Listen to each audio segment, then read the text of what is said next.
On a beaucoup parlé hier des footballeurs de l'équipe iranienne qui ont refusé d'entonner leur hymne pour protester contre la répression en cours dans leur pays, un geste courageux. Et du coup, en comparaison, nos sportifs, nos bleus à nous, les Français, paraissent un peu timorés. Alors on pense évidemment à Hugo Lloris, le capitaine des Bleus, qui a refusé de porter le brassard aux couleurs arc-en-ciel pour défendre les droits des LGBT. Alors oui, il pourrait faire plus, oui, il pourrait faire mieux, mais entre nous, c'est toujours un peu facile de railler le manque de courage des autres, et je trouve qu'on fait porter aux footballeurs une responsabilité des enjeux qui les dépassent un peu. Car ce qu'ils veulent, eux, c'est jouer, et une Coupe du Monde, il y en a tous les 4 ans. Oui, mais voilà, comme on a des responsables politiques qui ne disent pas grand-chose, comme on a des responsables de fédérations sportives, d'instances sportives, qui se taisent, et puis comme les enjeux économiques sont énormes, on leur demande de se faire les porte-voix d'un combat qui est tout à la fois politique, démocratique, écologique, et à mes yeux, on se trompe de cible. Qui est responsable de tout ça? Qui a choisi tout ça? Qui a attribué cette Coupe du Monde au Qatar dans des conditions plus que douteuses?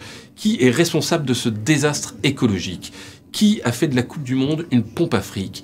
Qui a traîné les pieds jusqu'au dernier moment avant de se déclarer favorable à un fonds d'indemnisation des familles des ouvriers morts sur les chantiers de construction des stades? Qui menace d'un carton jaune les capitaines des équipes nationales qui proposent de porter le brassard aux couleurs arc-en-ciel? La réponse tient en un mot, c'est la FIFA. Or, vous avez entendu les responsables politiques, les responsables de fédérations sportives critiquer la FIFA? Bah non. Gianni Infantino, le patron de cette instance sulfureuse, a déjà annoncé qu'il serait candidat à un 3e mandat en mars 2023. Du côté de l'Allemagne, la fédération de football a annoncé qu'elle ne le soutiendrait pas, mais côté français, en revanche, c'est un assourdissant silence. Noël Le Graët, le patron de la Fédération française de foot, et Gianni Infantino, son copain comme cochon, ceci explique sans doute cela.